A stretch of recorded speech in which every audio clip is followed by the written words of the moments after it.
¿Qué tal, mis queridos amigos? ¿Cómo estáis? Espero que vaya muy bien por ahí.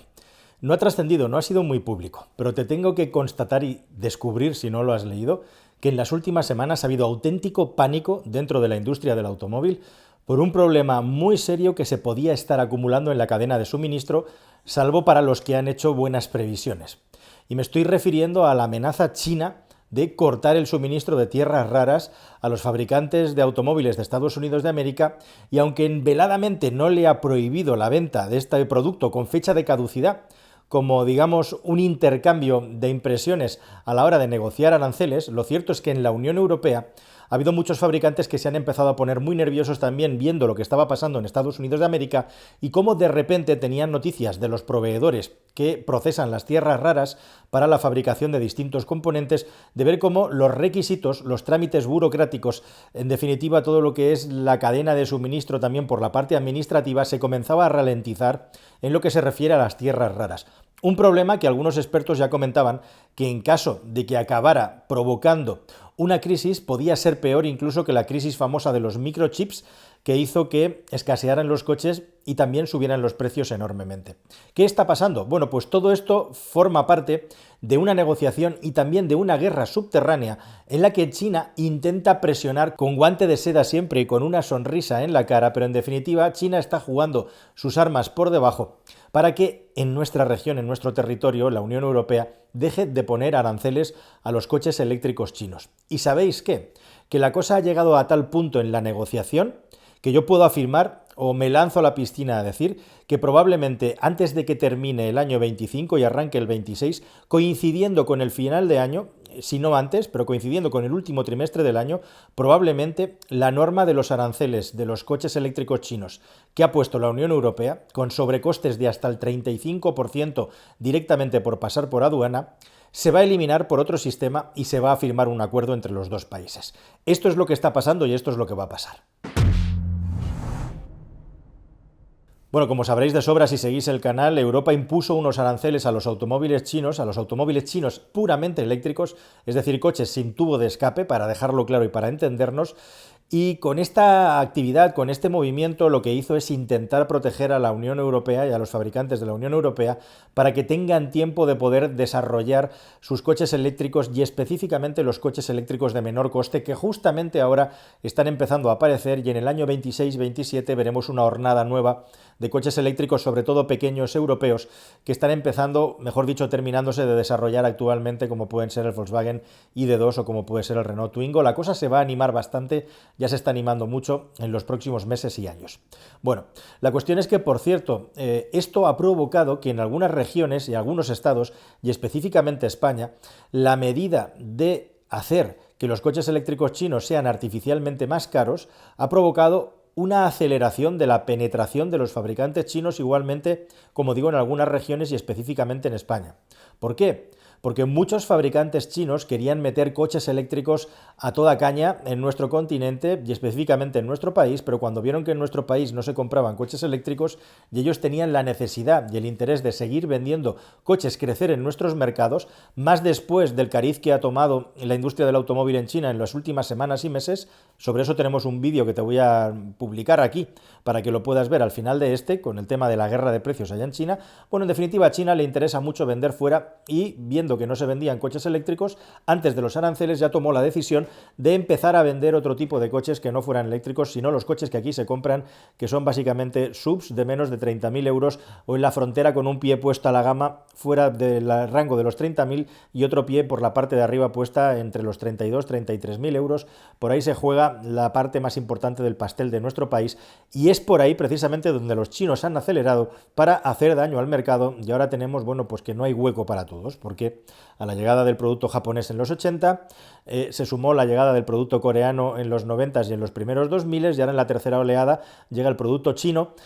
Ya el producto americano ha sido prácticamente expulsado del lugar, pero ahora los europeos tienen que competir con tres grandes monstruos que están dispuestos a inundar el mercado con su producto y no hay hueco para todos. Veremos qué es lo que ocurre, pero los chinos lo que están haciendo es competir con producto que sí que compra este mercado. La nueva oleada de producto chino ahora viene con híbridos para competir con el líder, que es Toyota, Toyota y para competir con los coches etiqueta eco, eso por un camino, y por otro camino vienen los híbridos enchufables, especialmente los range extender y los híbridos enchufables con más de 80-90 kilómetros de autonomía, que son aquellos que están creciendo más por la parte de la electrificación. Y entre medio, pues si hay que vender etiquetas C y hay vehículos eléctricos que cada vez se venden más, pues por supuesto los chinos también los venden. Pero en esta que la Unión Europea por la parte del coche eléctrico, como decíamos, ponía aranceles, unos aranceles además que están diseñados para ser mayores. Cuanto mayor es la ayuda del Estado chino a determinados grupos de fabricantes de aquel país, tenemos aranceles desde el 10-12% hasta el 35% en función de la intensidad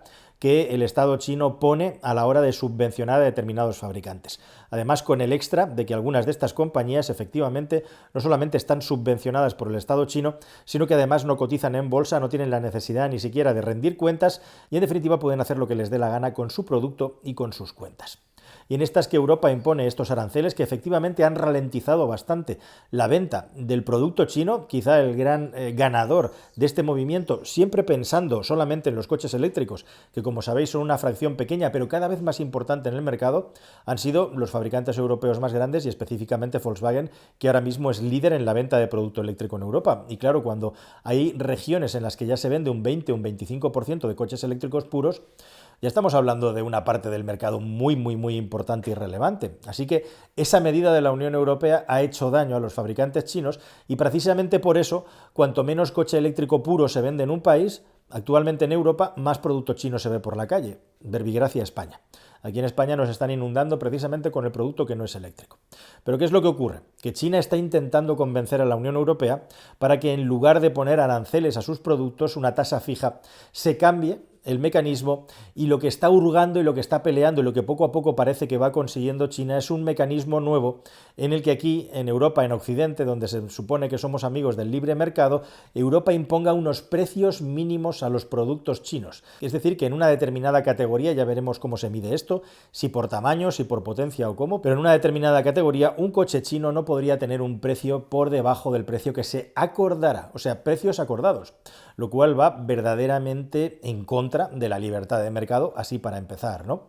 En la Unión Europea se cree, se estima que esto es un subterfugio, que esto es una estrategia de los fabricantes chinos para intentar colar el producto con un precio que luego en los concesionarios, con promociones, con ofertas, con rebajas, se va a poder reducir claramente. O por lo menos por ahí parece que va la cosa y por eso la negociación se va alargando mucho. Pero entre medias, los chinos han empezado a redoblar la presión y la amenaza, como digo, a las instituciones europeas y a los fabricantes europeos. Primero fue con un producto que nos parece bastante inocuo desde este lado de la Unión Europea, como es el brandy y concretamente el brandy francés, un producto alcohólico que se exporta mucho a China y que recibió una carga de aranceles muy potente. La segunda amenaza que están poniendo los chinos sobre la mesa, y esto sí que impacta y afecta directamente a España, es ni más ni menos que la importación de producto cárnico porcino. Ya sabréis a esta altura de la película que España es el mayor exportador de carne de porcino del mundo hacia China. Así que una eventual medida con aranceles de los chinos contra la Unión Europea en lo que se refiere a la carne de cerdo sería verdaderamente un mazazo, un golpe a los intereses económicos de las empresas de nuestro país. Y por ahí andan con eso, pero China tiene reservado el tercer y mayor golpe sin ningún género de dudas, que es precisamente algo que nos pillaría con el pie completamente cambiado, que es el asunto del suministro de tierras raras para la fabricación de todos los componentes de los vehículos electrificados que requieren de estos productos y sobre las que se fabrican cosas tan básicas y tan importantes para un coche electrificado como por ejemplo los mismísimos imanes de los vehículos eléctricos, entre otras muchísimas cosas más que forman parte de la importancia estratégica de la posesión de las tierras raras. Y actualmente China, aunque procesa el 70% de las tierras raras de todo el mundo y va perdiendo porcentajes según en el resto del mundo, se van buscando localizaciones y se van minando cada vez más tierras raras despacito. Esto no es sencillo ni fácil. De hecho, las tierras raras se llaman raras no porque sean especialmente escasas, sino porque lo que es especialmente escaso es encontrar yacimientos donde haya las suficientes y en la suficiente abundancia como para que esa explotación sea viable. Se están encontrando muchas. Si habéis oído un poco, seguís las noticias, sabéis, por ejemplo, que Ucrania precisamente tiene un gran sumidero de tierras raras, en otros países del norte de Europa se están encontrando también, así como en Canadá, Estados Unidos.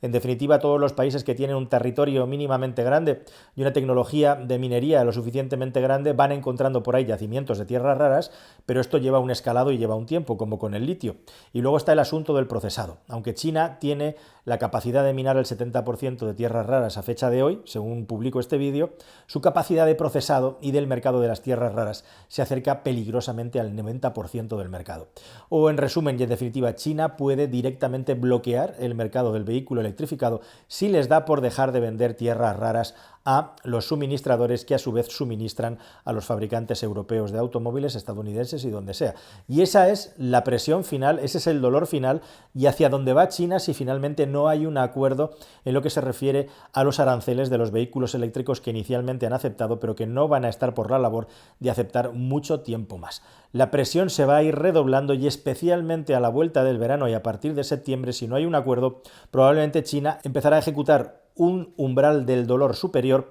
para presionar a las autoridades europeas y yo calculo que para final de año, si no ha sido antes, va a acabar habiendo un acuerdo y los coches chinos van a acabar estando en Europa con algún tipo de recargo, como digo, basado en unos precios mínimos, es lo que quiere China, veremos con qué intenciones, veremos cuánto está dispuesto a ceder, a soltar la Unión Europea, pero ahora mismo esa es la situación y mientras eso ocurre, como habéis podido ver, existe otro potente método, otro potente sistema de introducción del producto eléctrico chino que es precisamente la norma que permite tener subvenciones, ayudas del Estado para comprar automóviles. En países como Francia, como sabéis, se grava aquellos vehículos eléctricos que traen sus baterías del otro lado del charco o del otro lado del mundo con unos impuestos extra, con la imposibilidad de poder reducir ayudas del Estado, pero eso en España no ocurre. Y así los fabricantes, como es el caso de BYD, pues te pueden vender el Dolphin Surf con un precio de salida de menos de 12.000 euros gracias a los 7.000 euros de ayuda del Estado y todavía ganar bastante dinero con ello. Además, con la guerra de precios que tienen en China, el hecho de que tengan unos aranceles tan altos tampoco es que les afecta especialmente porque el mercado que tienen allí en ese país sigue siendo exactamente igual de árido. Y al final, aunque la penetración efectivamente de coche eléctrico chino se ha visto reducida, especialmente en aquellos coches que tienen un precio de unos 35 o 36.000 euros para arriba, las ayudas del Estado todavía hacen que aquellos coches que están por encima de los 30 pero por debajo de los 40 tengan oportunidad de ser competitivos frente a los europeos, no así aquellos que van claramente por encima de esos precios cuya venta de momento va siendo muy pequeña y residual. Y entre medias de todo esto, queridos amigos, una reflexión final, es el asunto de que precisamente grandes marcas europeas han hecho unos esfuerzos muy grandes por desarrollar coches eléctricos que estén a la altura competitiva de los vehículos chinos y realmente se está consiguiendo, ¿no? El R5 es un vehículo perfectamente competitivo, salvo por precio, por un pequeño margen de precio, pero salvo por precio con el producto que traen los chinos, por ejemplo. Y luego en la gama alta de producto igualmente también coches como el Mercedes-Benz CLA que pronto vamos a conducir después de haberlo analizado a fondo en estático y en la teoría, o como la BMW Neue Klasse, te demuestran que Europa sabe hacer cuando se pone y se pone a fondo coches eléctricos igual o mejores incluso que los de los chinos, aunque tengamos que depender de ellos para ciertas cosas como por ejemplo de las baterías, ¿no? Pero el gran asunto es que aquí estamos hablando de marcas premium, de marcas minoritarias que solo se pueden permitir una parte de la población y qué es lo que va a ocurrir con el coche electrificado o eléctrico de bajo coste, de bajo precio, que como comentaba con un directivo de un fabricante de coches no hace muchos días, permite que ese sobrecoste que hay que pagar por un coche eléctrico se vea compensado ya y merezca la pena pagarlo por todo lo que vas a ahorrar en la utilización del vehículo o directamente que el sobrecoste ya no exista y que muchas más personas se puedan beneficiar del bajo coste de mantenimiento si te sale bien y el bajo coste de la electricidad si tú te puedes cargar un coche eléctrico por tu cuenta. Y ahí está también la gran cuestión y la gran creatividad por parte de los fabricantes de coches y sobre todo por los suministradores de energía.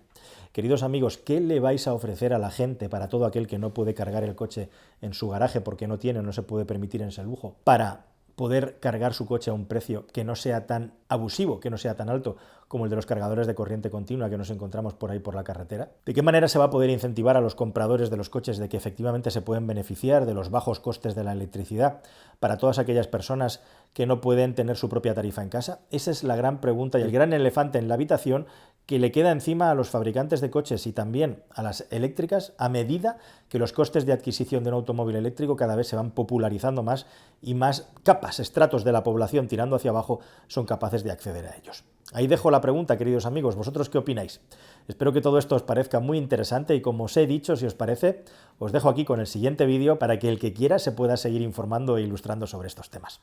Hasta el siguiente vídeo, querida familia. Adiós.